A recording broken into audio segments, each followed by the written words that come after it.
One of my favorite pieces of Christmas mail came early this year, a sort of modern American Christmas story that took place not in our country's heartland, but on the troubled waters of the South China Sea last October.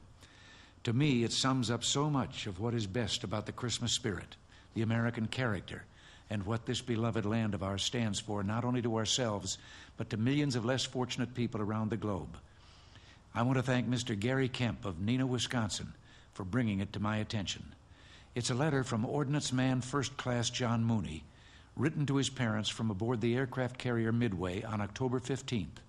But it's a true Christmas story in the best sense. Dear Mom and Dad, he wrote, today we spotted a boat in the water and we rendered assistance. We picked up 65 Vietnamese refugees. It was about a 2-hour job getting everyone aboard, and then they had to get screened by intelligence and checked out by medical and fed and clothed and all that. But now they're resting on the hangar deck, and the kids, most of them seem to be kids, are sitting in front of probably the first television set they've ever seen, watching Star Wars. Their boat was sinking as we came alongside. They'd been at sea 5 days and had run out of water. All in all, a couple of more days, and the kids would have been in pretty bad shape.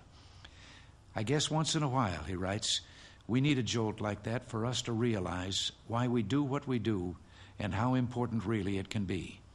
I mean, it took a lot of guts for those parents to make a choice like that, to go to sea in a leaky boat in hope of finding someone to take them from the sea. So much risk, but apparently they felt it was worth it rather than live in a communist country. For all of our problems with the price of gas and not being able to afford a new car or other creature comforts this year, I really don't see a lot of leaky boats heading out of San Diego looking for the Russian ships out there. After the refugees were brought aboard, I took some pictures. But as usual, I didn't have my camera with me for the real picture, the one blazed in my mind.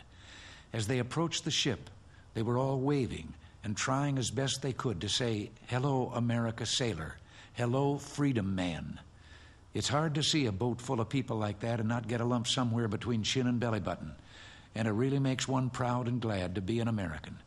People were waving and shouting and choking down lumps and trying not to let other brave men see their wet eyes. A lieutenant next to me said, "Yeah, I guess it's payday in more ways than one." We got paid today, and I guess no one could say it better than that. It reminds us all of what America has always been, a place a man or woman can come to for freedom. I know we're crowded and we have unemployment and we have a real burden with refugees, but I honestly hope and pray we can always find room. We have a unique society made up of cast-offs of all the world's wars and oppressions, and yet we're strong and free. We have one thing in common. No matter where our forefathers came from, we believe in that freedom. I hope we always have room for one more person, maybe an Afghan or a Pole or someone else looking for a place where he doesn't have to worry about his family starving or a knock on the door in the night, and where all men who truly seek freedom and honor and respect and dignity for themselves and their posterity can find a place where they can finally see their dreams come true and their kids educated and become the next generations of doctors and lawyers and builders and soldiers and sailors.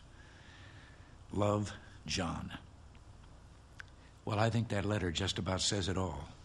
In spite of everything, we Americans are still uniquely blessed, not only by the rich bounty of our land, but by a bounty of the Spirit, a kind of year-round Christmas spirit that still makes our country a beacon of hope in a troubled world, and that makes this Christmas and every Christmas even more special for all of us who number among our gifts the birthright of being an American. Until next week, thanks for listening. Merry Christmas, and God bless you.